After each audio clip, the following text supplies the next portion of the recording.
Bom dia, boa tarde ou boa noite, pessoal. Tudo bem com vocês? Eu espero que sim.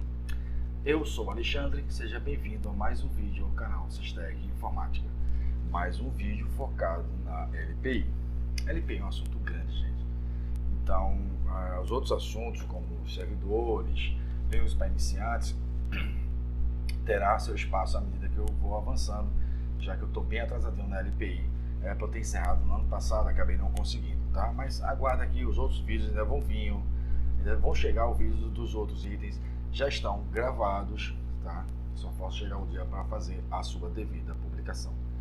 Mas deixando de lero, vamos logo à nossa tradução simultânea, tá? Que a gente faz sempre nos vídeos. A gente tem aqui a preocupação de usar sempre a condição da LPI original, tá? Ou seja, vai buscar diretamente no site da LPI. O objetivo sempre é atualizado. Aqui é da versão 5, tá? Vamos falar agora do objetivo 103.5, criar, monitorar e kill é matar, tá? Mas a gente vai ver que o kill não é somente para isso. Matar processos. Peso 4. Descrição. Candidatos deverão ter habilidades para fazer a manutenção básica em processos. Áreas de conhecimento. Executar tarefas em background e foreground. Enviar sinal de programas para continuar a executar mesmo após o deu logout. Monitorar processos ativos. Selecionar e pesquisar processos. For display aqui não entendi esse pedaço, mas selecionar e procurar processos. Enviar sinais a esses processos, tá certo? E é aqui novamente que a gente vai ter que dar uma parada para explicar o que é um processo. Vamos lá, o que é um processo? Um processo em si nada mais nada menos é do que uma aplicação em execução. Tudo em informática tem um identificador, ele precisa de um identificador. Por exemplo, o cliente tem um código, o produto tem um código, uma venda a prazo, essa venda a prazo tem um código, um pedido tem um código, certo? Um código do pedido com seus produtos associados, certo? Em informática também é assim, toda a informática inteira é assim. O usuário, quando ele se conecta, ele tem um código, ele tem um código associado ao próprio usuário, tem um código do seu próprio grupo, certo? E os processos também tem um código que é chamado de PID, ou Process Identification, tá? Então nós vamos partindo desse princípio que cada aplicação que estiver em execução ou estiver na memória para execução é um processo, e esse processo tem uma identificação. Começamos com o nosso slide. Aqui melhor finalizar processo do que matar processo. Matar ficou muito feio. Daqui, criar, monitorar e finalizar processos. O PID é, como eu disse, a identificação de um processo. Existe o PID e existe o Parent PID, que é um processo que criou outro processo. A gente vai dar um exemplo disso já, tá certo? Então, o que acontece na história da informática, na história da tecnologia? Então, antes disso aqui, vamos mudar e vamos fazer uma pequena mudança, porque agora eu observei uma coisa. Vamos lá. Eu vou aumentar aqui. O primeiro comando que a gente vai conhecer é um comando chamado PS-tree.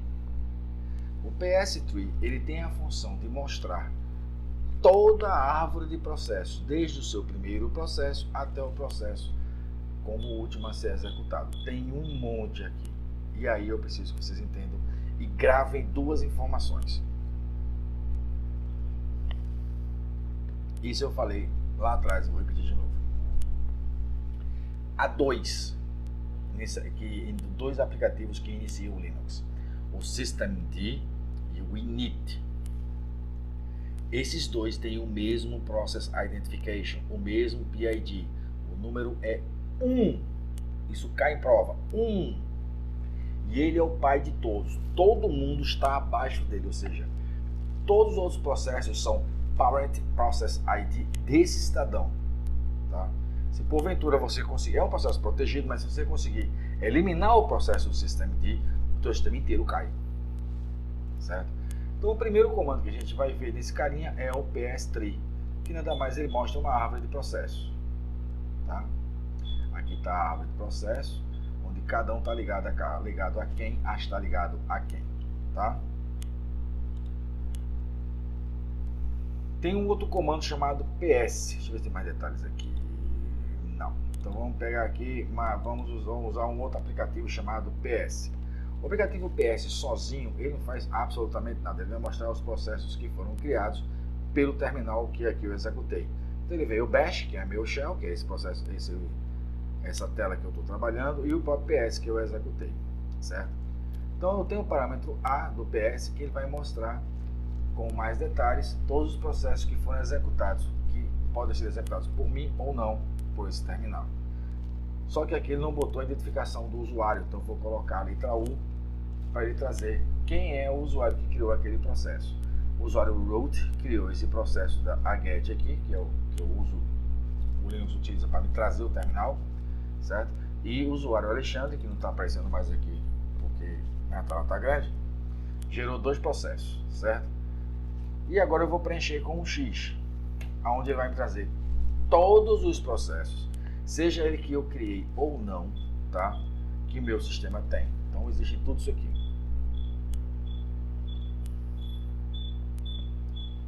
Nesta linha eu tenho o usuário criador, o Process Identification, percentual uso CPU, percentual uso de memória, memória virtual, blá blá blá blá blá, tempo de uso e aqui o comando que executou, o comando exato que foi executado, certo? Esse é o processo que ele faz assim, ele tira uma xerox do processo que está agora, mostra para vocês e você define o que você vai fazer com ela, tá? Na maioria das vezes é para buscar esse Process Identification aqui, para poder usar esse processo para poder fazer alguma coisa com ele, tá certo? Existe um comando chamado top. Esse top, diferente do PS, ele monitora em tempo real. Ele é muito útil para verificar a carga do teu sistema, memória usada, memória virtual, quantos processos estão em execução, quantos estão parados, quantos estão na fila. Eu tenho 203 processos na fila, estou com um em execução, tá? Eu tenho 204 processos no total agora executando na minha máquina, certo? Ele atualiza a cada tempo, 5 segundos, 10 segundos, varia de acordo com o tempo determinado. Com a barra de espaço eu vou simplesmente fazendo com que ele faça uma atualização automática, tá certo? Deixa eu ver o que é que eu tenho mais aqui para poder mostrar aqui. Não, aqui eu já posso ir direto para o slide. Por quê? Não, eu vou fazer uma coisa aqui, vai ser legal. Deixa eu fazer uma coisa aqui, deixa eu abrir um outro terminal. Vou aqui aumentar, estou falando processo, que eu sei de qual é salteado. Eu vou abrir aqui um VI, Ctrl Z, VI, Ctrl Z, VI, Ctrl Z, VI, Ctrl Z, Ctrl Z, VI, Ctrl Z, ok. Daqui dá pra gente já executar alguns comandinhos aqui, certo? Eu executei um monte de VIs, certo? Então aqui eu vou dar o PS ao X, tecla Enter, e aqui no canto, deixa eu aumentar aqui, porque quando a imagem desce eu fico com minha cara aqui na frente.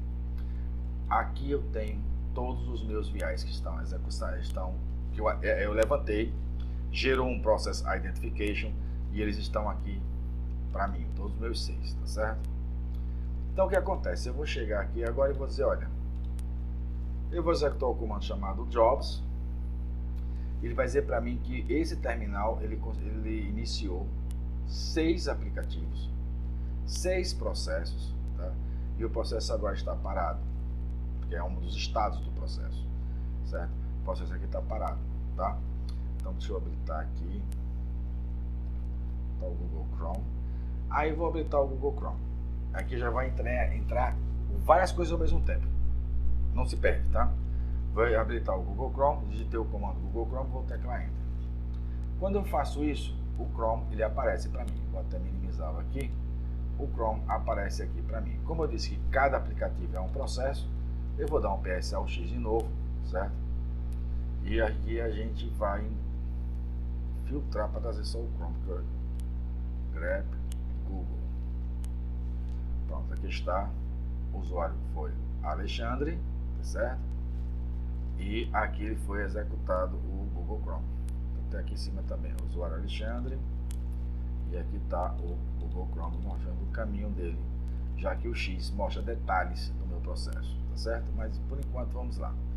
Primeira coisa, executei o Google Chrome. ls, ps, não responde. Isso é o que é chamado de foreground, ou seja, a aplicação executou um processo na qual ele simplesmente travou o terminal. O terminal é da aplicação, não é mais dele. Então qualquer ação que você tentar executar aqui, qualquer coisa que você tentar fazer aqui, ele vai bloquear o terminal. Então ele está sendo executado em foreground, em primeiro plano, tá certo? Eu vou dar um Ctrl C aqui e o meu Google Chrome ele passa a não existir mais. Aqui, ó. O comando foi aqui e não existe mais o Google Chrome. Agora eu vou fazer o seguinte, eu vou botar o e-comercial no final do comando e vou teclar Enter. Duas coisas vão acontecer. Primeiro, eu já recebo um número aqui, tá? Esse número, se a gente for fazer uma análise aqui embaixo, é nada mais, nada menos do que o número de um processo que ele vai habilitar para mim iniciar a cadeira aqui. Que ele vai habilitar e iniciar o meu Google Chrome em segundo plano, ou seja, liberando o meu terminal. Se eu coloco Jobs aqui, ele vai dizer que eu tenho um aplicativo em execução e eu tenho o restante em outros estados, tá? E aqui está o aplicativo que eu executei. O Jobs é justamente para isso, tá? Para isso eu tenho mais outros dois comandos. Eu abri o VI, não tem nem sentido eu abrir o VI, tá? Mas ok. Então vamos fazer o seguinte, vamos começar a entender esse aqui agora que eu estou conseguindo editar no meu terminal que abriu um processo. Esse processo foi executado em background, em segundo plano, beleza? Então aqui vamos fazer o seguinte, vamos dar um PS ao X e aqui está o meu Google Chrome aqui, ó, 20.211.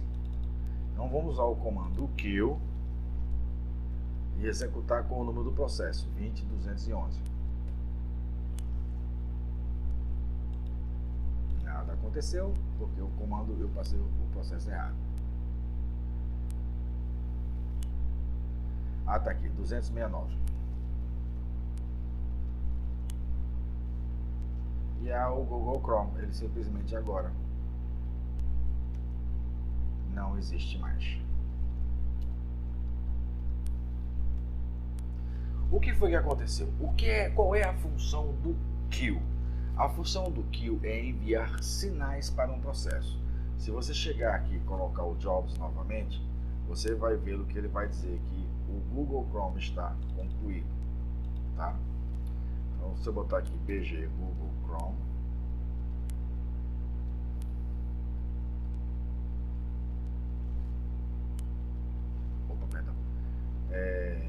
o BG seria um aplicativo para iniciar em background, mas o aplicativo tem que estar já em execução para poder fazer isso. Por quê? Essa numeração aqui, ela vai definir para trabalho, você trabalhar e conseguir trabalhar com os comandos FG e BG, FG de foreground e BG de background, mas ele tem que estar aqui em execução desse terminal, senão ele não funciona.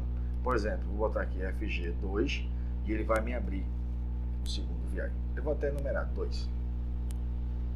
Ctrl Z, perdão, Ctrl Z, certo? Vou botar FG1, botar 1. Se eu botar FG2, ele vai vir o 2, segundo terminal. FG1 virar o primeiro. Se eu colocar FG3, virar o terceiro VI. E assim por diante, tá? Então eu tenho aqui os meus jobs, tá certo? Perdão, pessoal. Tem os meus jobs, tá? E o comando kill, ele faz o envio de sinais para esse processo. Então vamos pegar o nosso VI. PSLX, grep, vamos filtrar aqui para o VI, fica mais fácil encontrar. Então aqui está, todos os VIs. Eu vou pegar esse segundo VI, que é o processo 19821. tá? Então eu vou botar aqui kill 19821 e vou teclar enter, certo? Vou voltar para cá e aí eu boto jobs novamente e o processo 2 continua no ar. Vou botar o PSLX e o processo 2 continua no ar. Por quê? Há um porquê disso. O kill, na sua forma normal, ele vai enviar um sinal para o processo da seguinte forma: bem educadamente, o processo termina o que você está fazendo agora e encerra. O processo está parado, então ele não vai encerrar nunca. Mas se eu chegar aqui e colocar FG ou BG 2, ele vai encerrar o processo.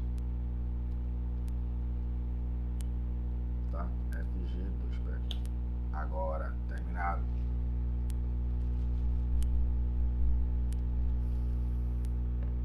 Motivo? Ele recebeu o sinal e quando ele terminasse de executar o que ele estava fazendo, ele encerrasse. Acontece que, como ele estava parado, ele tinha que terminar e para terminar não tem nada para terminar. Então vamos aqui filtrar e ver que agora eu não tenho mais o processo que eu tentei matar. Esse é um dos sinais que o comando kill vai fazer, que é o chamado padrão -15 ou sigterm, envia o sinal de terminar. Mas às vezes o processo está realmente com problemas, está precisando ser encerrado de uma vez. Então eu vou pegar aqui o processo, esse daqui, ó, 192.9826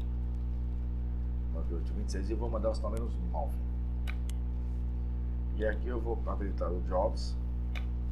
Você vai ver que o processo está morto. Na hora que eu executar esse aqui, 1.9826, ele não apresentará mais na relação.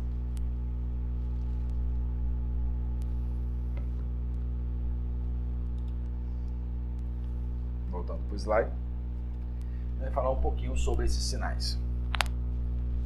Existem muitos sinais, são poucos não, são bastantes sinais. Mas os mais comuns que eu vou colocar aqui é o SIG-HUB, que ele reinicia um processo, ele faz com que o processo releia seus arquivos de configuração. SIGTERM, que é o padrão, que é o SIG-HUB tem o numeral 1, como eu usei o 9. O SIGTERM tem o número 15. O SIG-KILL tem o número 9, foi o que eu enviei, o SIG-KILL. SIG-INT é de interromper o processo, sinal 2. SIG-KIT, ele fecha o processo, tem o sinal 3. O kill tem uma coisa, é o kill mais processo 1, processo 2, processo 3, separados por espaço. Ele vai tentar mandar os sinais para todos esses processos, certo? E quando eu tenho mais de um processo com o mesmo nome de aplicativo, eu vou usar o kill-all, tá? Kill-all mais o nome. Enquanto o kill trabalha com o nome do processo, o kill-all trabalha com o nome dele. O kill trabalha com o número, o PID do processo, tá certo? Tem as mesmas numerações, tem os mesmos significados, tem as mesmas coisas. SIG-KILL, SIG-TERM, SIG-KIT, SIG-INT, SIG-CONT. Aqui eu estou enviando -9, estou mandando encerrar todos os processos que tem o comando VI. Tem o VI como um processo de comando. Lembrando, o usuário só pode terminar os seus próprios processos. O outro pode fazer o que quiser. Tá? Aqui eu já falei sobre o VG e o FG. Pronto. Chegou um comando interessante, que seria o seguinte: o no-hub, ele é usado para poder você fazer uma ação, um backup, um download, seja lá o que for, e que você precisa se ausentar da máquina, precisa dar um logout na máquina, tá? Você bota no-hub e o que você está fazendo, o aplicativo que você quer, o script que você quer usar. E aí, mesmo que você dê logout, ele vai continuar a execução. Caso haja alguma saída nesse comando, ele vai gerar um arquivo na pasta que você executou no no-hub, chamado no-hub.alt.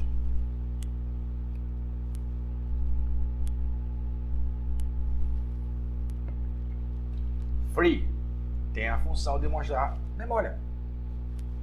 -K através de kilobytes, -M através de megabytes, -B através de bytes, o padrão é bytes, -G através de gigabytes ou -H, que ele vai por rótulo, não importa o que tiver lá, mega, giga, tera. Esses parâmetros são se você quer definir a quantidade de memória de acordo com cada um deles. O free é muito simples, se você colocar free tecla enter, ele vai dizer a você como é que está a memória, como é que está a memória usada, como está a memória de swap.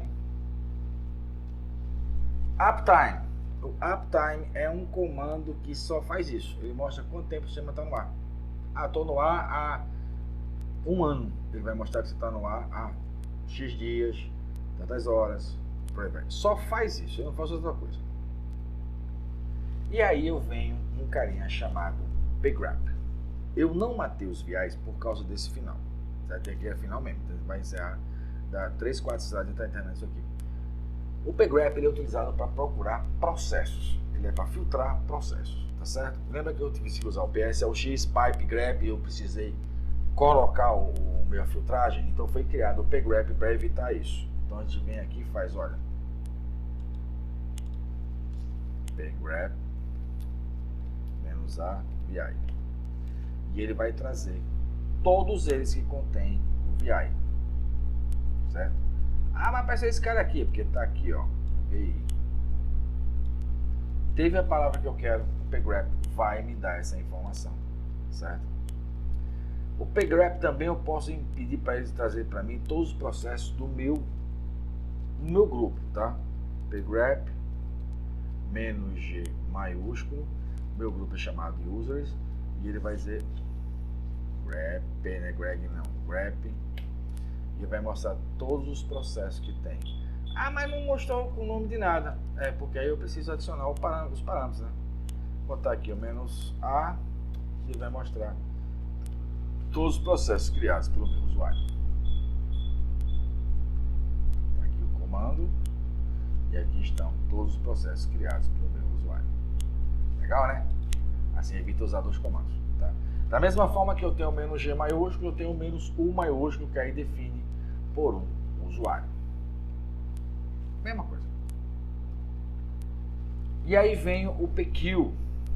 O PQ, ele tem a mesma coisa do que o ALL. Você informa o sinal que ele vai enviar e qual é o processo que ele vai enviar. Então vamos pegar aqui, vamos entrar no console, então botar aqui, ó, PQ -9 VI, tecla Enter. E aí quando eu chegar aqui no outro amiguinho onde está criado todo mundo e colocar jobs, o que vai acontecer é todos estão mortos.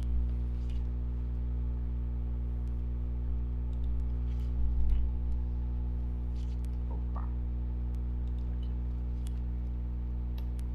Tmux. O Tmux na realidade ele é um aplicativo de emulação de um terminal chamado VT100.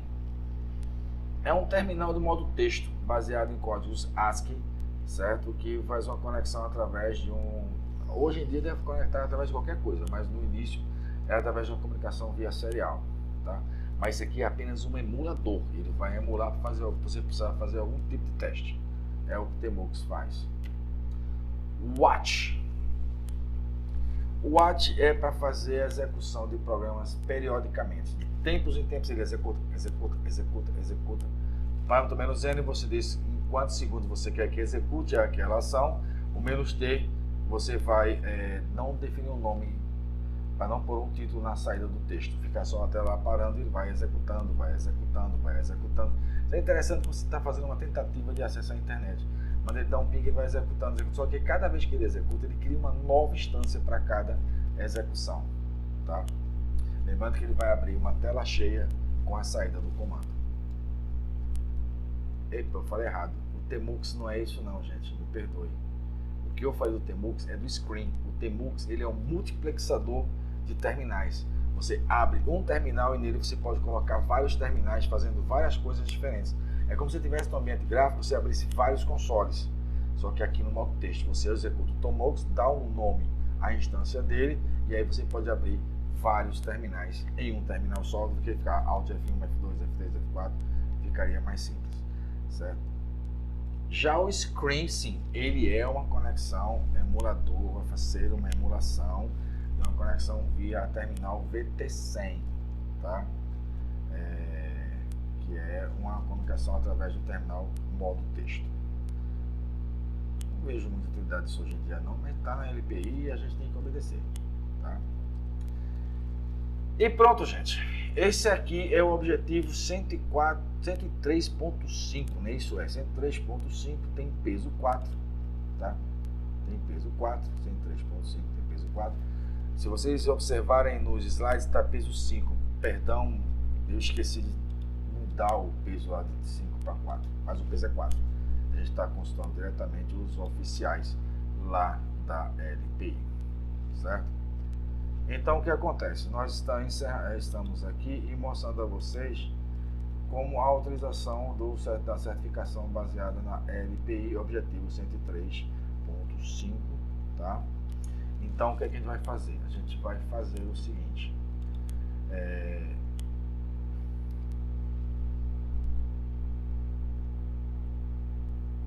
bom, a gente vai fazer o seguinte, e aqui ao final, tá? Ao final desse vídeo, nós fizemos aqui todo um inventário do objetivo 103.5, mostramos ele por completo, tá?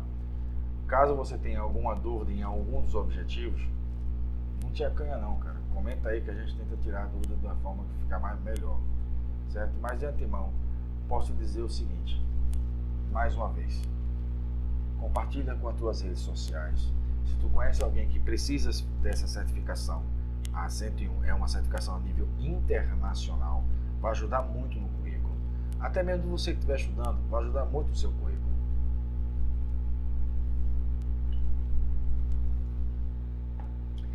Peço a vocês que traz mais um, só basta um, traz mais um, se inscrever aqui no canal, tá certo? Se você gostou, já sabe, o velho gostei ajuda pra caramba, porque você diz ao YouTube que esses vídeos estão valendo a pena. Aí se alguém pesquisar, ela já coloca lá como sugestão para o pessoal assistirem também. Obrigado pela audiência, tá? Ponha Jesus no seu coração, tá certo? Amai-vos uns aos outros como eu vos amei. E até o nosso próximo